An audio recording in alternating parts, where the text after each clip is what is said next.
उतार दिया और रथ पर बिठाया, स्वयं सारथी बनकर अंदर राजमहल में लेकर गए। सुदामा जी का हाथ पकड़ा बड़े प्रेम से और जिस सिंहासन पर स्वयं विराजमान होते थे, बैठते हैं प्रभु, उस सिंहासन पर सुदामा जी को ही बिठा दिए। सुदामा, आज मेरी द्वारका को पावन पवित्र कर दो। तुम जैसा तेजस्वी ब्राह्मण इस संसार में और कोई नहीं है।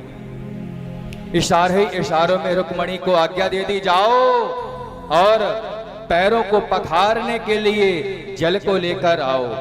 रुक्मणी मैया आश्चर्यचकित हो गई। आज तक न जाने कितने आए, महान विभूतियां आई, लेकिन सभी के लिए सेवकों को आज्ञा देते थे, लेकिन आज पहली बार मुझे रुक्मणी को आज्ञा दी है। इसका मतलब द्वारका में जो है कोई विशेष महान विभूति आई। रुक्मणी मैया गई।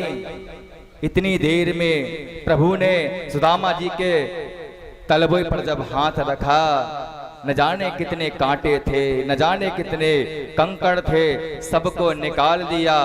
और निकालते निकालते द्वारकाधीश की आंखों से भी आंसू गिरने लगे। टप टप करके आंसू गिरते हैं चरणों में सुदामा जी के। रुक्मणी मैया जो है जल की झारी लेकर आ गई। कह दिया, लीजिए प्रभु, जल की झारी लेकर आई हूं। कह दिया प्रभु ने, ये जल कोई साधारण नहीं। कौन सा जल लेकर आई हो? कह दिया कि विभूति बहुत विशेष आई है द्वारका में, इसलिए कोई साधारण जल नहीं है, ये गंगा जल को लेकर आई हूं। सबसे श्रेष्ठ जल जो है वो गंगा जल को लेकर आई हो।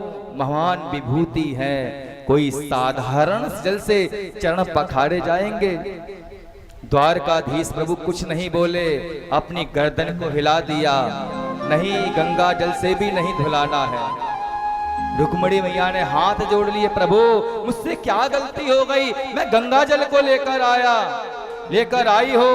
प्रभु ने कहा, अरे प्यारी, गंगा जल तो मेरे चरणों से निकला है, चरणों से निकली है गंगा प्यारी, जिसने सारी दुनिया तारी, जिसने सारी दुनिया तारी।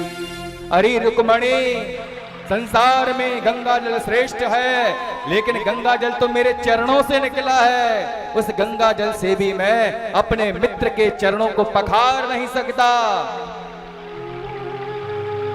मन से ध्यान किया था, मानसी गंगा प्रकट करी थी गोवर्धन में, और भागीरथी गंगा चरणों से निकली है। भगवान की आंखों से ही मानो नयन गंगा प्रकट हो गई हो, और नयन गंगा से ही अपने सुदामा के पैरों को पखारना शुरू कर दिया प्रभु ने। वो द्वारकाधीश की जय।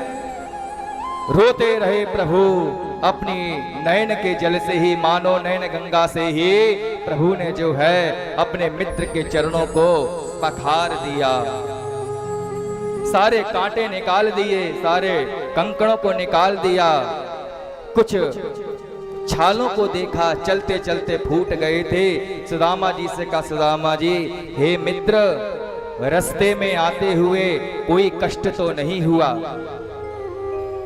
सुदामा जी ने कहा, मित्र, कष्ट तो कुछ भी नहीं हुआ, लेकिन दिल में बसने वाले हो ना तुम, बहुत दूर बस चुके हो। मैं डंडे का सहारा लेके आगे बढ़ता था, छाले पड़ जाते थे पैरों में, छाले फूट जाते थे। कुछ छालों ने पूछा, अरे सुदामा, और कितना दूर है तेरा मित्र? तो मेरे छालों ने, पैरों के छालों ने ही मुझसे पूछा। क्या पूछा? रास्ते में रो रो कर हमसे पूछा पाँव के छालों ने, रास्ते में रो रो कर हम